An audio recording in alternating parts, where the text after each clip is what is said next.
The Grand Hall of the Accord was a cathedral of silence, built to amplify the scratch of a quill on parchment. Its obsidian walls drank the light from the 1,000 candles floating near the vaulted ceiling, and the air, cold and still, smelled of ancient stone and melted wax. King Adrian sat at the head of a monstrously long marble table, the treaty of the silver truce spread before him like a pale, dead thing. The weight of his crown was a familiar ache at his temples, a cold circle of gold and responsibility he had borne for 3 centuries. He was the architect of this peace, a peace bought with blood and strategy, and now, to be sealed with something far more precious. He kept his eyes on the document, on the elegant, merciless script that outlined the cessation of a 100-year war. Every line was a concession, every clause a victory. His kingdom would be safe. His people would no longer live in the shadow of the Slayer's pyre. This was the logical, necessary conclusion. The king had made his choice. Across the table, the Grand Master of the Slayers, a man named Theron, watched him with eyes like chips of flint. His face was a roadmap of old scars, his presence a palpable weight of conviction. He and his 5 lieutenants wore the grey and silver of their order, their armor scoured clean, their hands resting near the hilts of their blessed blades. They were anathema, a holy blight upon his world, and today, they were his partners in peace. The treaty required a gesture of faith, a hostage of such value that neither side would dare break the terms. The Slayers had demanded a royal. Adrian had no siblings, no children. He had only a wife. He could feel her presence behind him, standing near the great doors. He did not need to look. He could feel the warmth of her life, a small, defiant sun in this cold, dead place. Elena.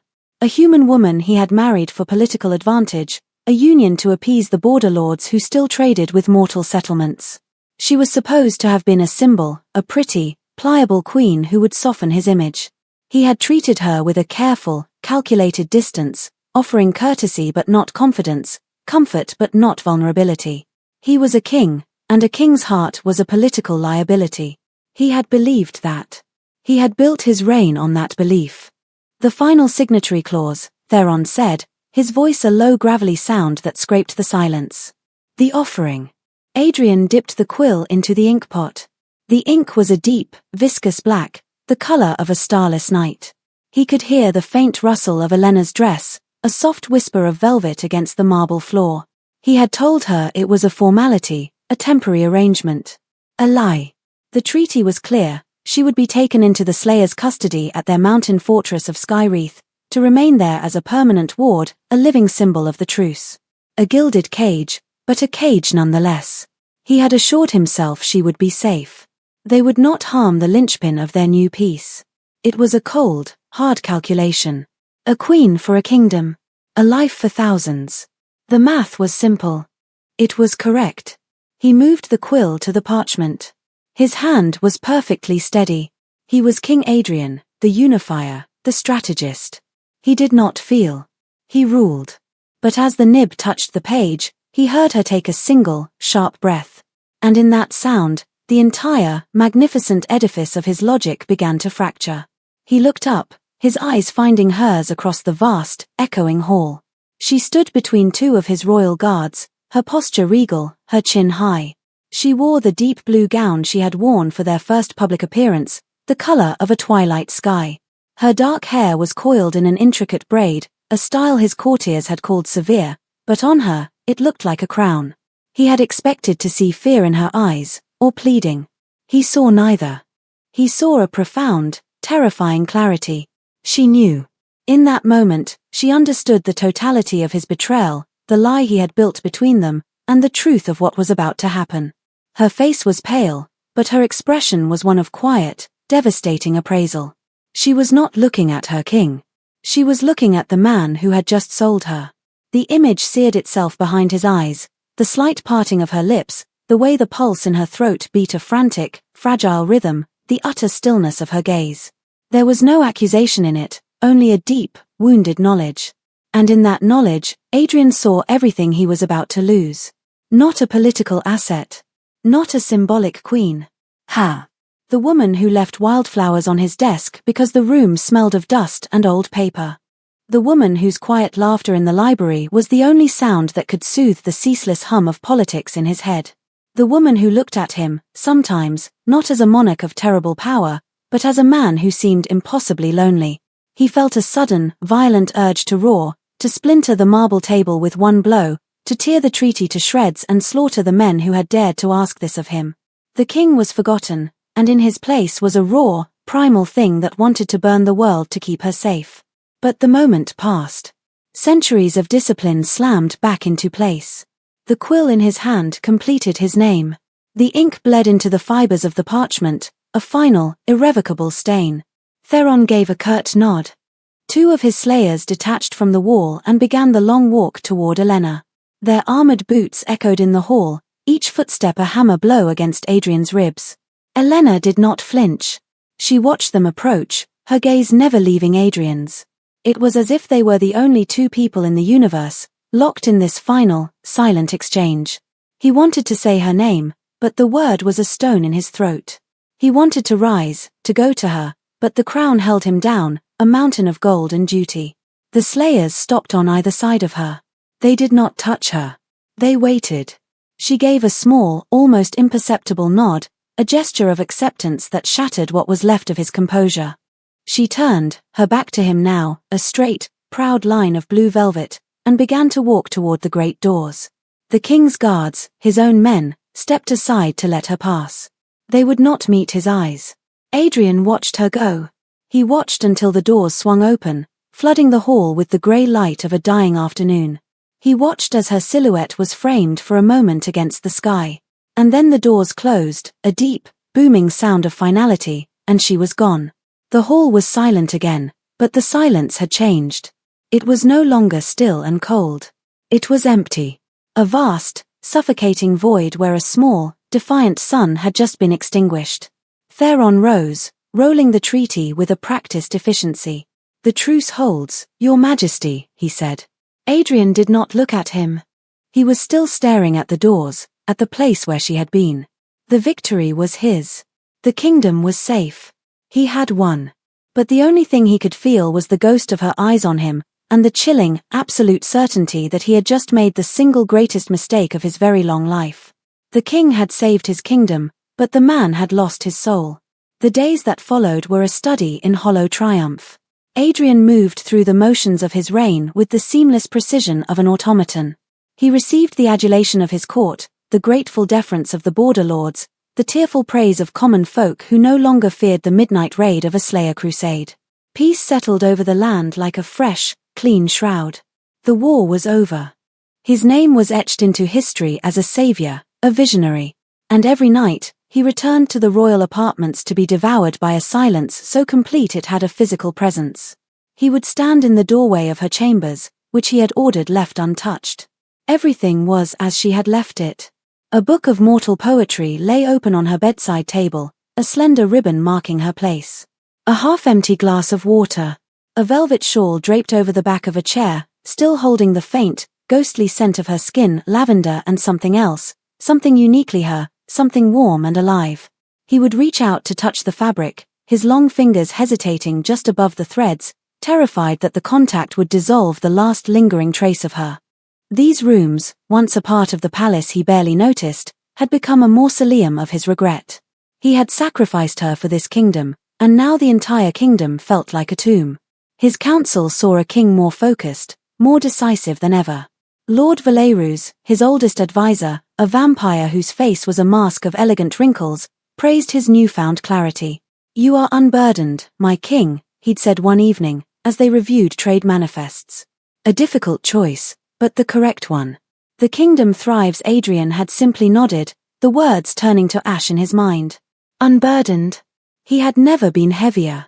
He carried her absence with him everywhere. It was in the taste of the wine he drank, in the cool silk of his sheets, in the echo of his own footsteps in the long, empty corridors. He began to see her everywhere. A glimpse of dark hair in a crowd would make his dead heart lurch. The sound of a woman's quiet laughter from a distant balcony would make him stop, frozen, straining to hear it again. He was haunted, not by a ghost, but by a memory so vivid it felt more real than the world around him. The memory of her face in the grand hall of the Accord. The clarity in her eyes. The knowledge. He replayed that moment endlessly, dissecting it, torturing himself with it. He had seen love there, he realized now, with the brutal clarity of hindsight. Not the fiery, possessive passion of his kind, but something quieter, deeper. A steady, patient affection she had offered him, and which he, in his kingly arrogance, had failed to even recognize, let alone return. He had been so focused on the crown, on the kingdom, on the grand tapestry of power, that he had missed the single, perfect thread that might have given it all meaning.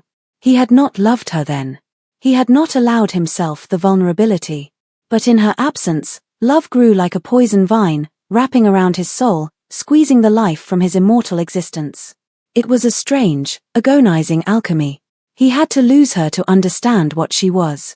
And now he knew. He loved her. The admission was a physical blow, a truth so powerful it buckled his knees. He loved her, and he had handed her to his enemies. 3 months after the treaty, the first reports trickled in. Whispers from his spies embedded near the Slayer's mountain fortress. They were meant to be monitoring the truce, ensuring Theront's men held to the terms. But one report, buried deep within a routine communique, mentioned a new recruit among the Slayers. A woman. Human. Displaying a preternatural talent for tracking and combat. The report noted her ferocity, her cold, single-minded efficiency. The spy had not seen her face, which was often veiled, but had noted her name, the one given to her by the Order, Nemesis. The goddess of retribution. Adrian had dismissed it at first. A coincidence. But a seed of unease was planted. He dispatched his most trusted agent, a shadow flitter named Kale, with one directive: identify this recruit. Kale was gone for 6 weeks. He returned not to the throne room, but to Adrian's private study, long after midnight. He materialized from the shadows near the hearth, his form coalescing like smoke. He did not kneel. "My king," Kale whispered, his voice strained. He held out a small, rolled piece of parchment. It was not a formal report. It was a sketch. Adrian's hands trembled as he took it. He had not trembled in 200 years. He unrolled the parchment. It was a charcoal drawing, rough but rendered with a spy's attention to detail. A woman's face, framed by the stark cowl of a Slayer's hood. The lines of the face were harder, the mouth set in a grim, unyielding line. There were new scars, a thin white line that bisected her left eyebrow, another that traced the sharp angle of her jaw. But it was her. It was Elena. The eyes were the same, but the wounded knowledge he remembered was gone. In its place was a cold, empty fire. The look of a hunter. Beneath the sketch, Kale had written a single, devastating sentence. They did not cage her. They forged her into a weapon. The parchment slipped from Adrian's fingers. The world narrowed to a single point of sound, the frantic, useless beating of his own dead heart. She was alive. A surge of impossible, agonizing relief crashed through him, so powerful it was a physical pain. She was alive. And then the second wave hit, the undertow of Kale's words. A weapon. They had taken his wife, the woman who loved poetry and wildflowers, and they had turned her into one of them. A slayer. A killer of his kind. A low sound tore itself from his throat, something between a growl and a sob. The vast, intricate web of control he had maintained for 3 centuries didn't just fray, it vaporized. The king was gone. The strategist was gone. All that remained was the man, the monster, and the all-consuming, world-ending rage. He looked at Kale, his eyes blazing with a light the spy had never seen. "She hunts us," Adrian said, his voice a broken whisper. Kale nodded, his own face pale. "She is their best, my king. They call her the Queen of Ash.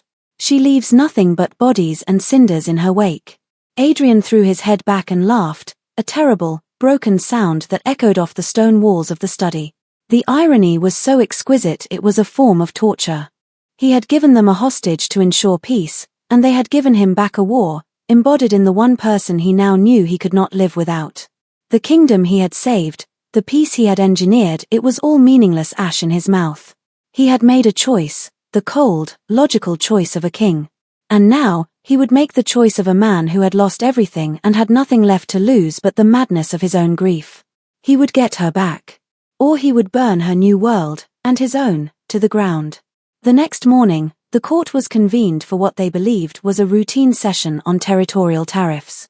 The lords and ladies of the vampire aristocracy stood in their customary places in the throne room, their silks and velvets a riot of dark jewel tones against the grey stone.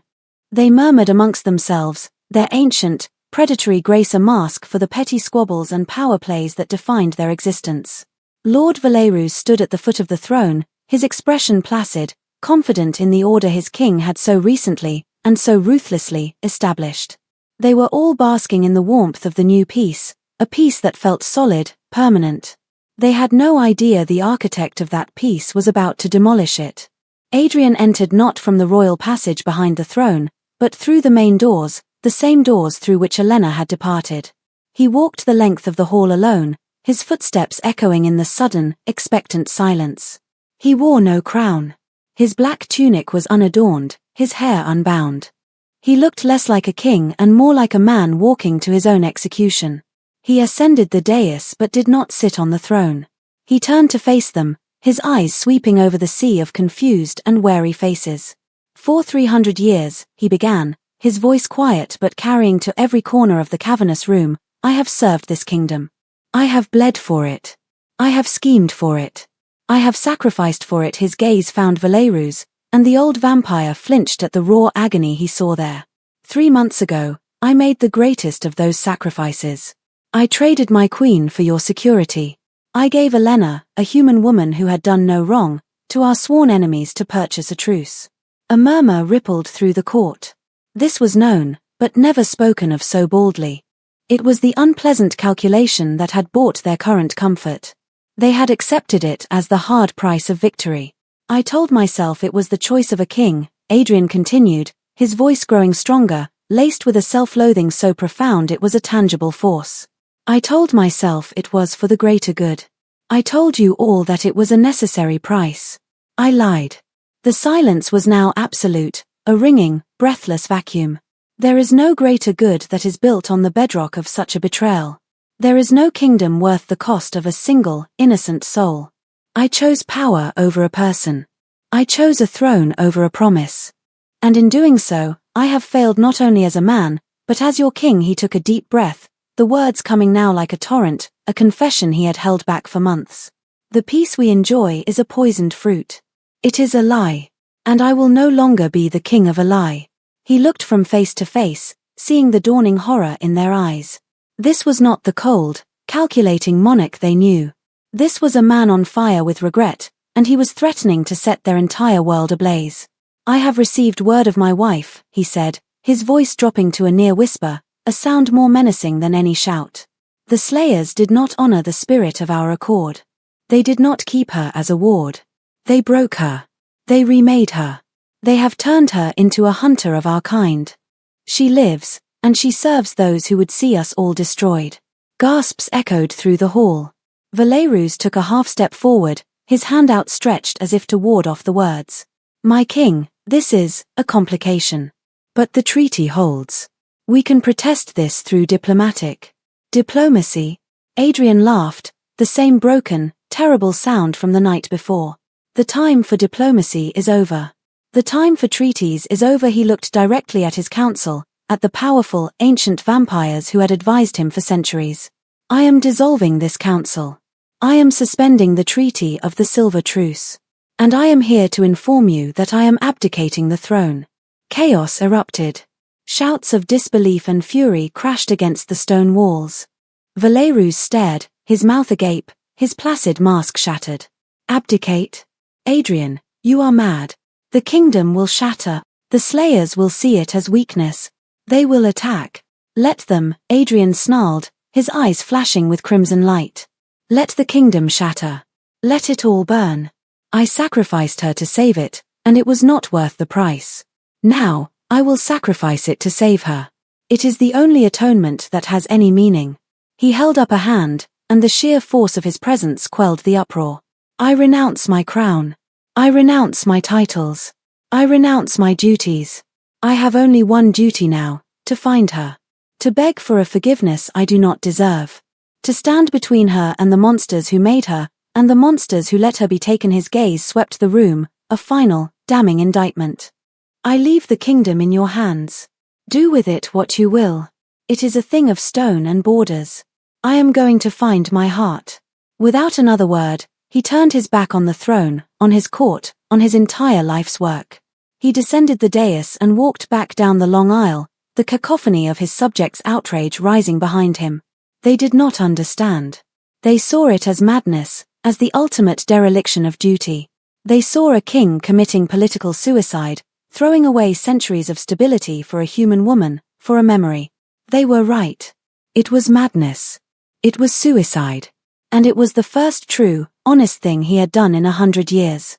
He walked out of the throne room, out of the palace, leaving the shattered pieces of his kingdom behind him without a single backward glance. The king was dead. Adrian, the penitent, was all that was left. The world outside the palace walls was a harsh and unforgiving thing. Adrian had forgotten its texture, the grit of it. For centuries, his reality had been one of polished marble, soft velvet, and the rarefied air of power. Now, it was the suck of mud on his boots, the sting of freezing rain on his face, and the sour smell of fear in the taverns where he sought information. He traded his royal signet ring for a horse and a sword, his fine clothes for durable leather. He was no one now, just another grim-faced traveler on the road, and the anonymity was a strange comfort. It was a stripping away of the lies, leaving only the raw purpose that drove him.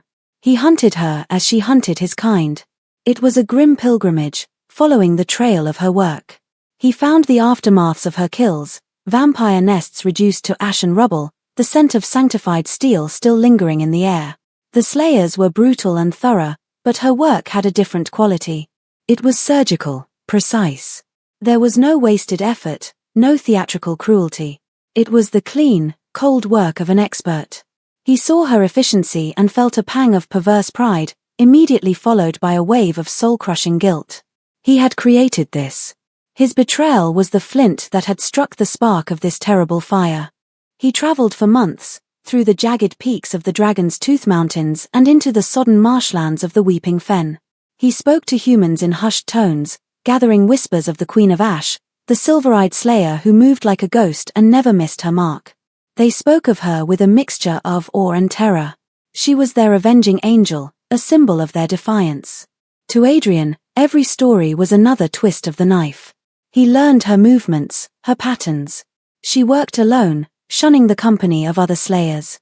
She took the most dangerous assignments, the ones deep in vampire territory, as if she had a death wish. Or perhaps, he thought, as if she were searching for something. For him.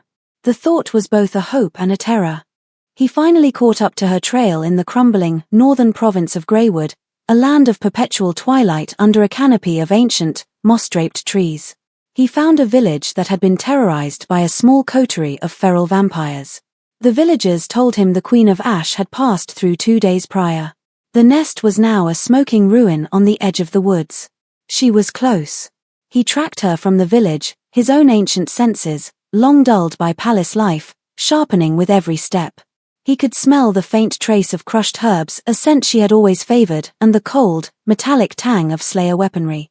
The trail led him deep into the forest, to a place where the trees grew so thick they blotted out the sky.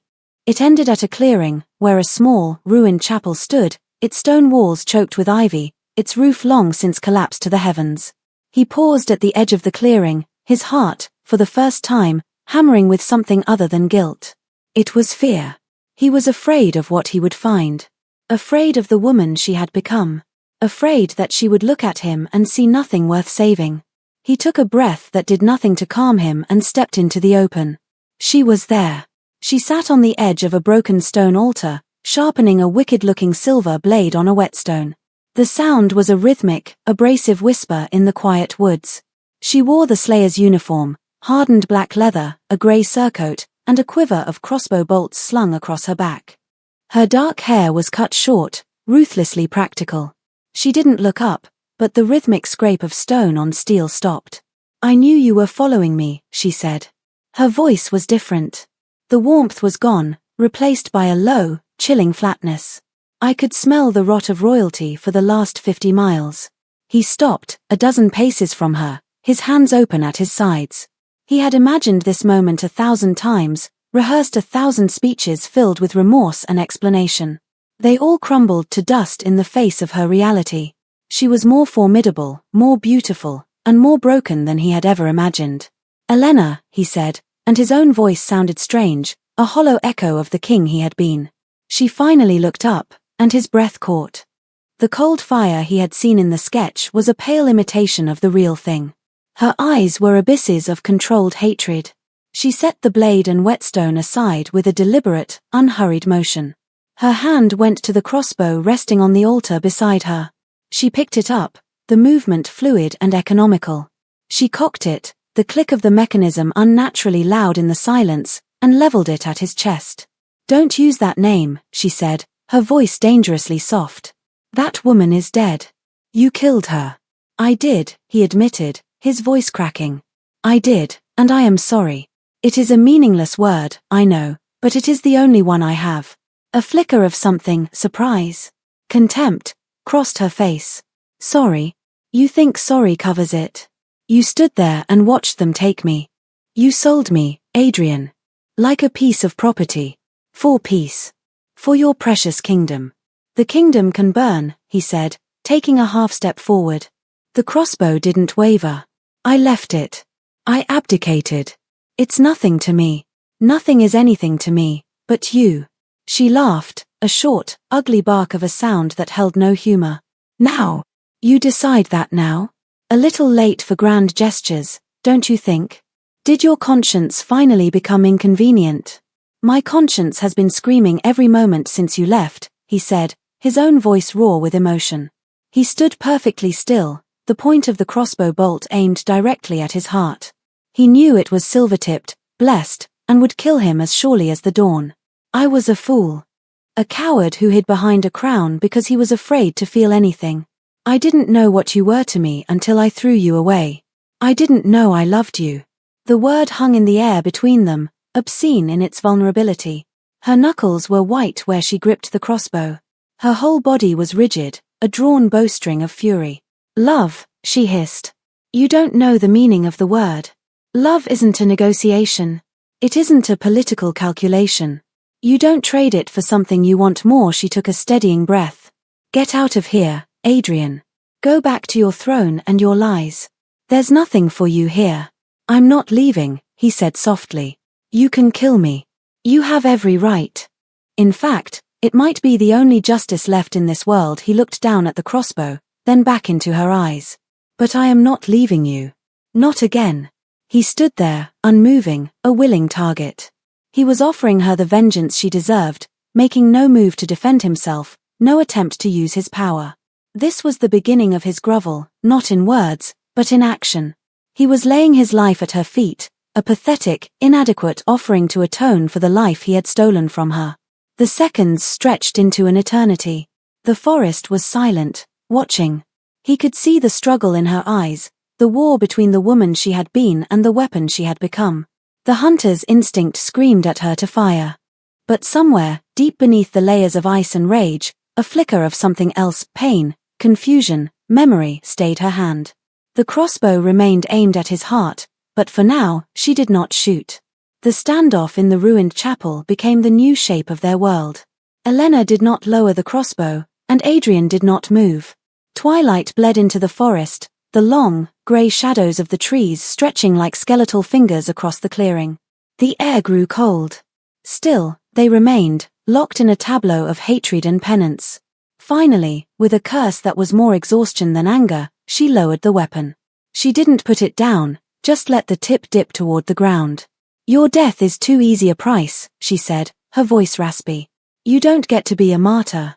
You get to live with what you've done." She turned her back on him, a gesture of dismissal more profound than any violence, and began to build a small fire in the nave of the chapel. Adrian took it as the barest sliver of an opening. He did not approach her. He retreated to the edge of the clearing and kept watch, a silent, sleepless guardian in the darkness. He was a king who had commanded armies, and now his entire world was reduced to this small circle of crumbling stone, his only purpose to watch over the woman who despised him. This was his penance. Days turned into weeks. She moved, and he followed, a persistent shadow she could not shake. She never spoke to him directly, never acknowledged his presence except with a glare of pure contempt if he came too close. But she didn't try to kill him, and she didn't try to lose him. It was a strange, unspoken truce. He was her prisoner, and her protector. He learned the rhythms of her new life. She was relentless, disciplined. She rose before dawn, trained for hours, her body a blur of motion with blades, staff, and bow, and hunted by night. He watched her from a distance, his heart a knot of pride and agony. He saw the cost of her new skills in the exhaustion that settled deep in her bones, in the way she sometimes flinched at sudden noises, in the nightmares that made her cry out in her sleep. He did not offer comfort. He knew she would reject it. Instead, he offered service. When her supply of arrows ran low, she would wake to find a new bundle of perfectly fletched bolts lying just outside her camp, their heads forged from the melted silver of his own royal cutlery, which he still carried in a small pouch. When a storm blew in, she would find he had constructed a crude but effective shelter against the driving rain while she had been away. He would hunt game and leave it cleaned and dressed for her, never taking any for himself. He grew gaunt, his fine-boned face becoming sharp and hollowed, but he never touched mortal food in her presence. He was starving himself, slowly, a quiet act of self-flagellation. He was proving his words were not empty. He had said her kingdom could burn, and he made it so. One evening, a rider found him, a loyalist from his old guard who had tracked him for months. The man, breathless and frantic, delivered the news. Lord Valerus had been deposed.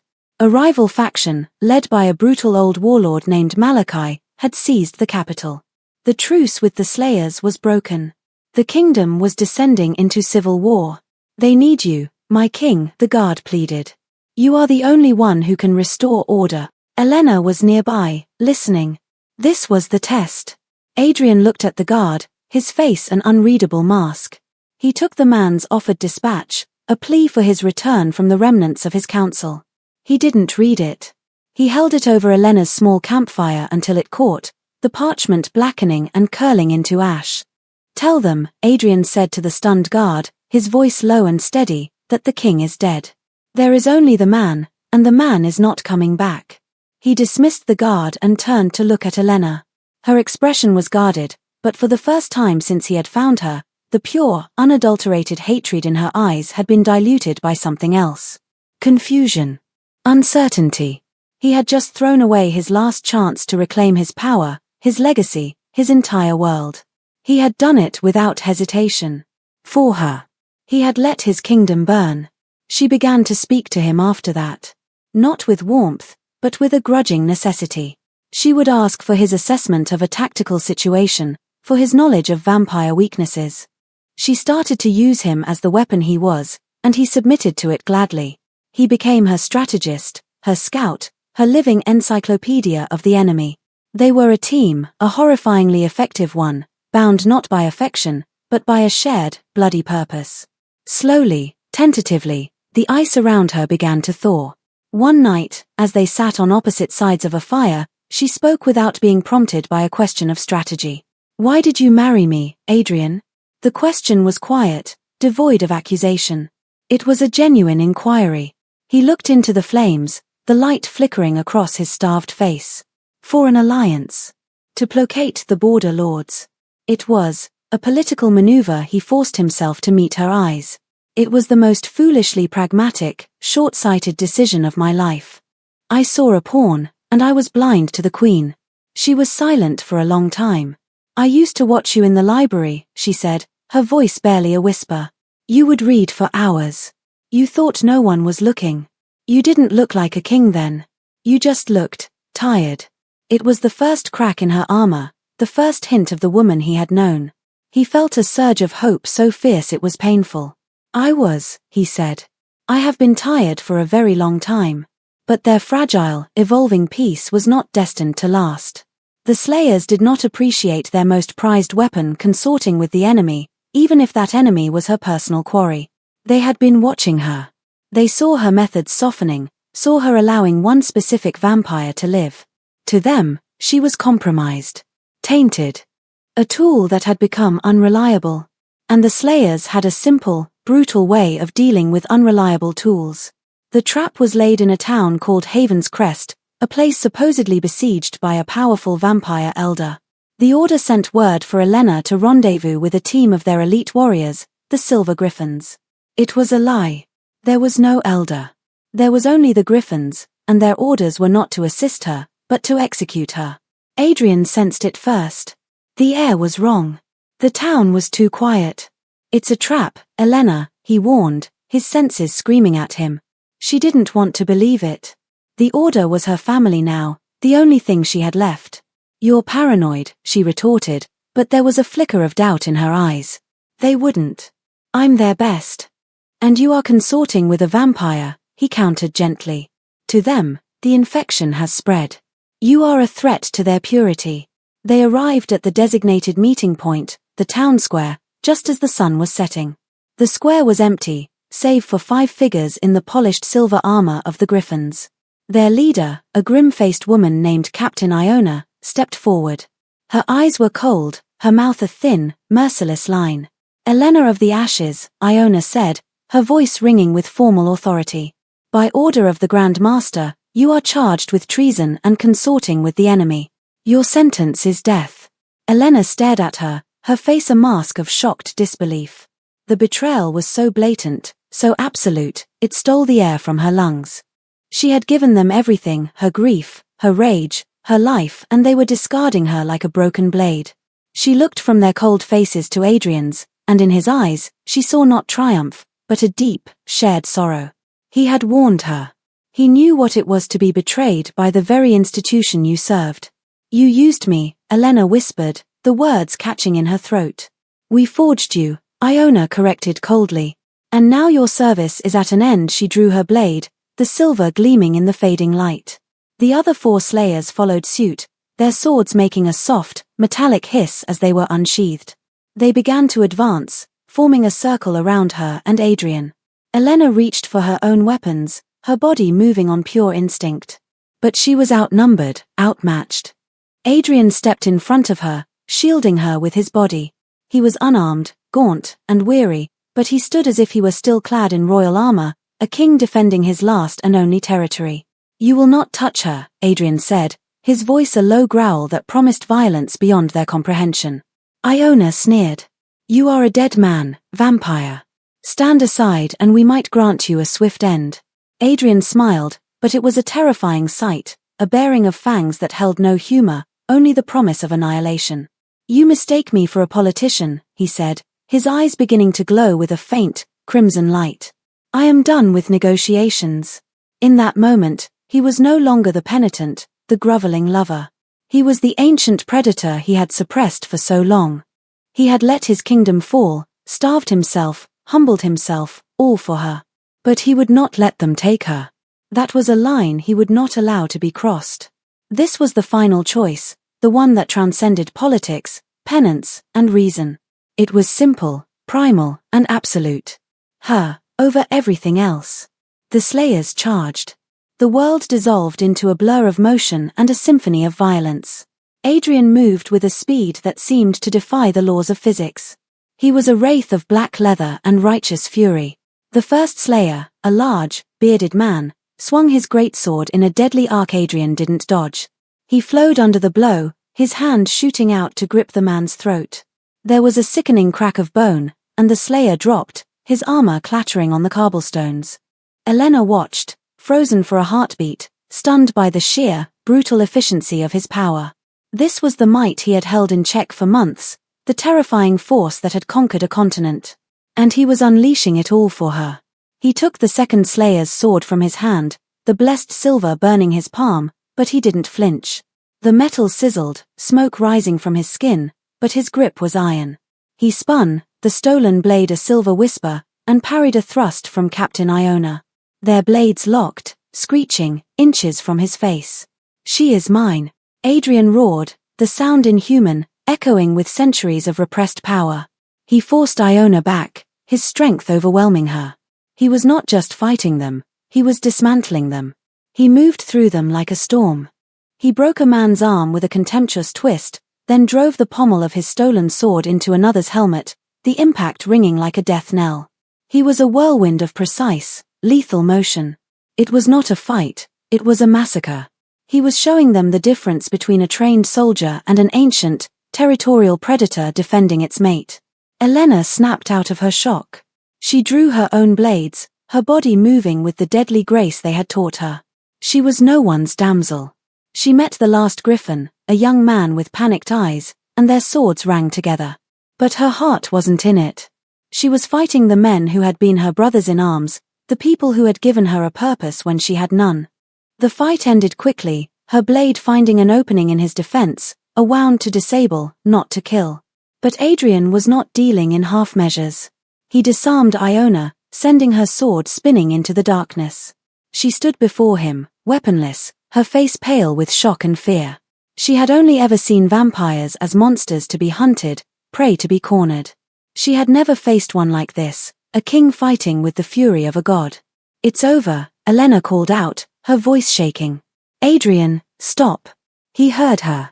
He looked at the terrified captain, his chest heaving, the crimson light in his eyes slowly fading back to their natural grey.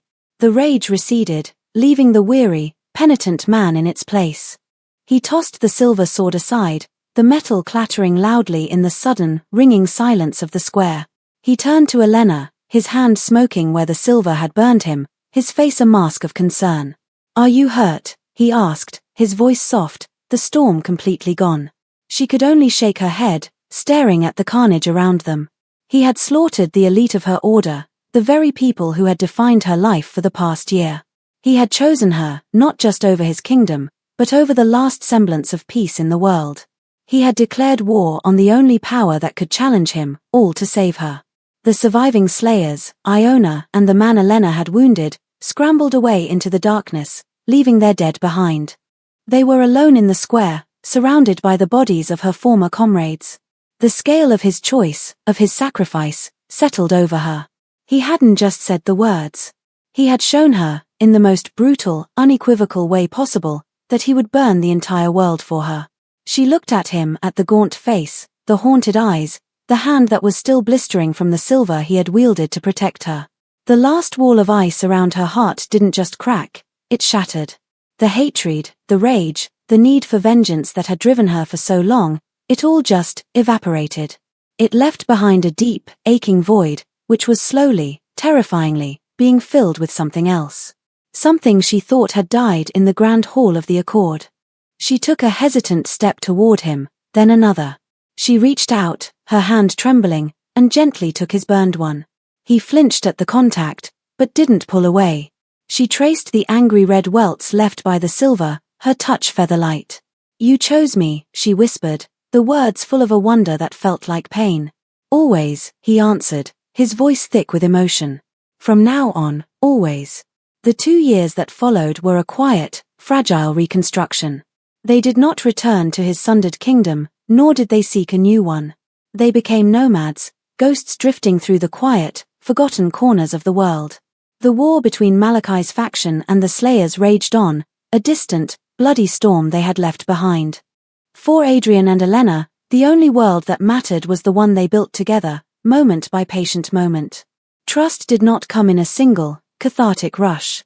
It was earned in the small hours of the night, in 1,000 unspoken gestures. It was in the way he would wake from a nightmare of his own, not of war or death, but of the day he let her go, and she would place a calming hand on his arm until his breathing evened out. It was in the way she would clean and bandage his burned hand, the scars a permanent reminder of his choice, and he would let her, accepting the tenderness without flinching. He taught her the history of the stars, naming the constellations in the ancient vampire tongue. She taught him how to find north using the moss on the trees, a simple piece of mortal woodcraft that he, in all his centuries, had never known. They talked for hours, filling in the vast, silent spaces that had existed between them. She told him of her life in the Slayer's fortress, of the brutal training and the cold camaraderie. He told her of his own lonely childhood, of the crushing weight of a crown he never wanted, and the man he had forgotten how to be. They were learning each other, not as king and queen, but as two wounded people finding solace in one another's company. The power dynamic that had once defined them was gone. He was no longer her monarch, and she was no longer his subject, nor his enemy. They were simply Adrian and Elena. One evening, they sat by a lake so still it perfectly mirrored the star-dusted sky, making it seem as if they were floating in a void of light. It had been 2 years to the day since the massacre at Haven's Crest.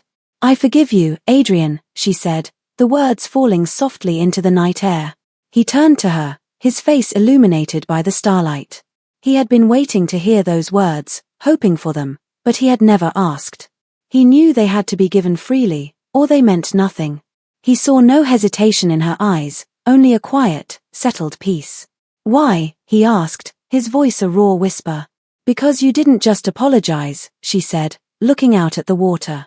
"An apology is a word. You have spent 2 years building a new truth. You chose me when it was easy, in that square. But you have also chosen me every single morning since, when it has been quiet and hard, and there was no one to see. You chose me over your pride, over your power, over your past. The man who stands with me now is not the king who sold me." She turned to meet his gaze, a small, genuine smile touching her lips for the first time in years. "I think I am finally ready to meet him." He didn't have the words to respond. He simply reached for her hand, his fingers lacing with hers. It was a simple gesture, but it held the weight of their entire journey, the betrayal, the atonement, the slow, painful healing. A month later, they stood on a cliff overlooking the sea, the wind whipping her short hair around her face.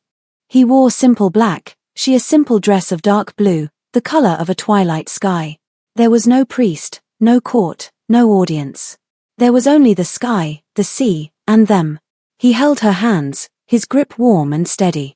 "I had a kingdom," he said, his voice carrying over the sound of the waves. "It was made of stone and fear. I thought it was my life's work. I was wrong. My life's work is this." Learning the shape of your hand in mine, he slid a simple, unadorned silver ring onto her finger. It was one he had forged himself over a campfire, imperfect and a little rough, but made with his own 2 hands. "I vow to you, Elena, not as a king, but as a man. To choose you, every day. To be the home you deserve. To love you not as an idea, but as the woman you are. Always." Tears welled in her eyes, but they were not tears of sorrow. She took the matching ring he had made for himself and slid it onto his finger. "I had a cause," she said, her voice thick with emotion. "It was made of vengeance and rage. I thought it was my only purpose. I was wrong. My purpose is this." Learning to see the man behind the monster, she squeezed his hand. "I vow to you, Adrian, to build a new life with you, not on the ashes of the past, but on the ground we stand on now. To be your partner, your friend, and your love. Always." He leaned in and kissed her. It was not a kiss of desperate passion or frantic relief. It was a quiet, certain thing, a seal on a promise that had already been kept 1,000 times over. It was the beginning of a new normal, a peace they had earned not through treaties or swords, but through the difficult, courageous work of forgiveness. They stood there for a long time, watching the sun set over the endless ocean, 2 solitary figures against the vastness of the world, finally, and completely, home.